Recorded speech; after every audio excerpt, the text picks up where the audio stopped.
Assalamu alaikum and very good morning to all of you.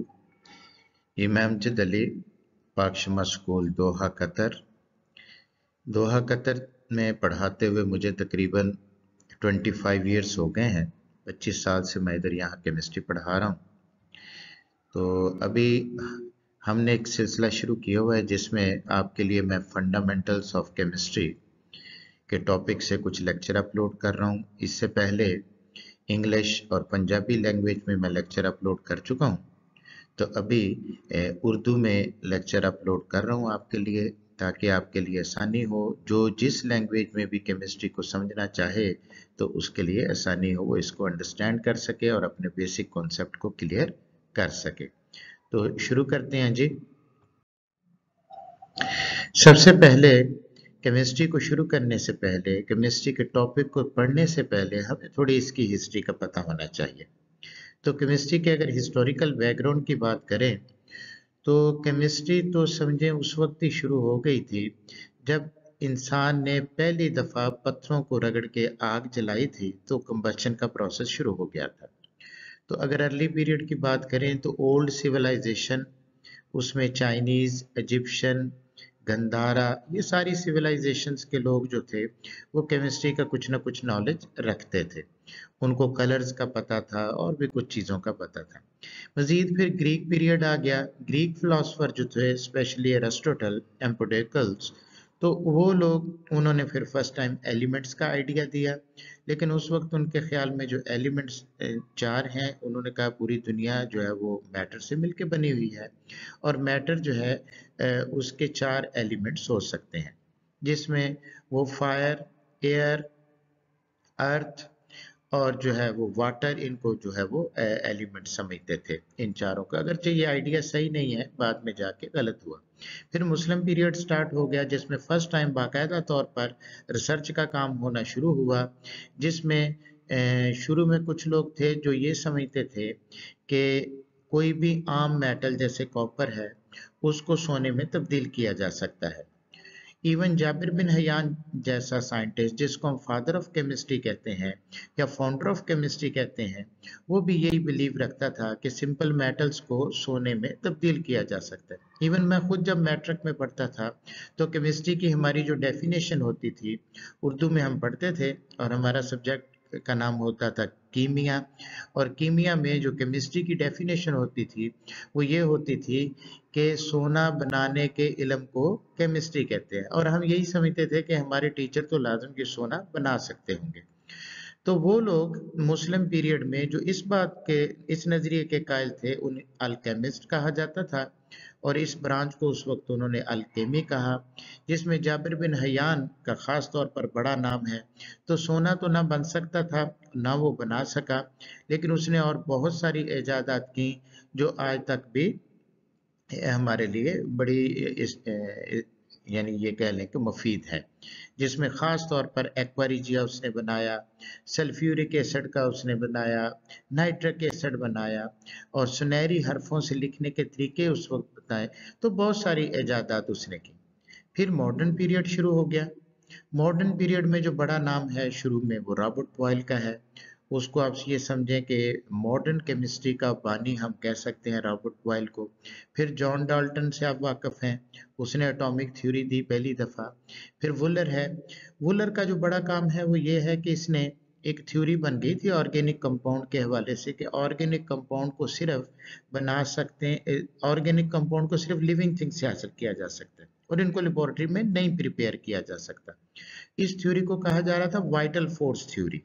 तो ये उसने reject की और फर्स्ट टाइम यूरिया प्रिपेयर किया लेबोरेटरी में, जिससे ये थ्योरी रिजेक्ट हो गई वाइटल फोर्स थ्योरी की। और उसके बाद फिर एक रास्ता खुल गया ऑर्गेनिक कंपाउंड्स को लेबोरेटरी के अंदर प्रिपेयर करने का। फिर हजारों जो है ना वो ऑर्गेनिक कंपाउंड बने हैं लेबोरेटरी में, और आज ऑर्गेनिक केमिस्ट्री ने भी बड़ा फ्लरिश किया है। बाद में रदरफोर्ड और बोहर, उनको आप जानते हैं, 19th सेंचुरी में उन्होंने आके एटॉमिक थ्योरी पहले रदरफोर्ड ने पेश की, फिर बोहर ने पेश की। तो इस तरह से फिर ये सिलसिला चलता रहा। हाँ जी, अब आ जाते हैं। जाहिर है कोई भी सब्जेक्ट पढ़ना है, सबसे पहले हमें ये तो पता होना चाहिए कि वो सब्जेक्ट है क्या। तो हमें पहले पता हो वो केमिस्ट्री है क्या। केमिस्ट्री को अगर सिंपल मैं आपको बताऊं तो हम कह सकते हैं कि ये मैटर को स्टडी करने को हम केमिस्ट्री कहते हैं, यानी मैटर में जो भी केमिकल चेंजेस हैं उनको अगर हम स्टडी करें, मैटर के अंदर जो प्रॉपर्टीज हैं उसकी उनको स्टडी करें, वो भी केमिस्ट्री में आएगा। तो प्रॉपर डेफिनेशन मैंने आपके लिए यहाँ लिख दी है, वो ये बनेगी कि it is the science which deals with the composition and properties of matter, changes in matter and laws or principle which govern these changes। तो यानी केमिस्ट्री मैटर की डिटेल ही हमें पढ़नी है, खास तौर पर मैटर की प्रॉपर्टीज, उसकी कंपोजिशन और उसके अंदर जो चेंजेस होती हैं, फिर उसके बाद जो भी लॉज और प्रिंसिपल बनते हैं इन चेंजेस को गवर्न करने के लिए, वो अगर हम पढ़ते हैं तो हम केमिस्ट्री पढ़ रहे हैं। अब यहाँ बार बार क्योंकि बात हो रही है कि chemistry is a study of matter, यानी मैटर के अंदर केमिकल चेंजेस को पढ़ना, मैटर की प्रॉपर्टीज को पढ़ना, मैटर की कंपोजिशन को पढ़ना, वो केमिस्ट्री है। तो पहले ये तो हमें पता हो कि मैटर है क्या। तो मैटर क्या है? कोई भी चीज जो वजन रखती है और जगह घेरती है उसे हम मैटर कहते हैं। Anything which have some mass and occupies the space is called matter. अब आगे चलें अगर हम, तो मैटर का बेसिक यूनिट क्या है?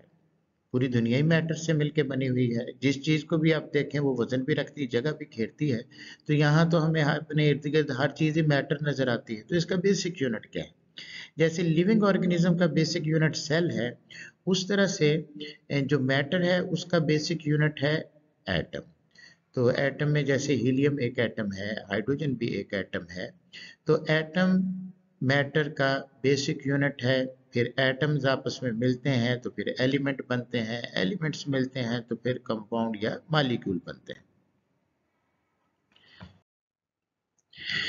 अब एटम से अगर बात आगे चले तो फिर जाहिर है हमें सीखना होता है सबसे पहले कि एटॉमिक नंबर क्या है, एटम का एटॉमिक नंबर क्या है।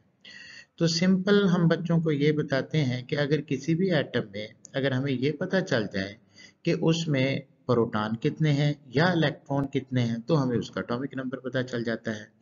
अगर किसी एटम का हमें कोई बता दे कि उसमें इतने प्रोटॉन हैं, वही उसका एटॉमिक नंबर होगा। अगर कोई प्रोटॉन बता दे वही उसका एटॉमिक नंबर होगा।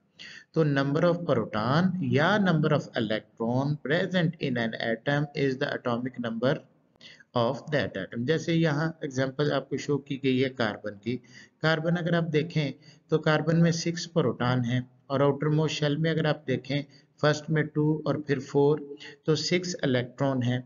तो 6 इलेक्ट्रॉन होने का मतलब इसका एटॉमिक नंबर होगा 6, और 6 प्रोटॉन होने का मतलब इसका एटॉमिक नंबर भी होगा 6।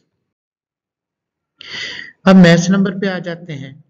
तो किसी भी एटम के अगर हमें पता चल जाए उसके न्यूक्लियस में प्रोटॉन कितने हैं और न्यूट्रॉन कितने हैं, तो हम बता सकेंगे कि उसका मैस नंबर क्या है।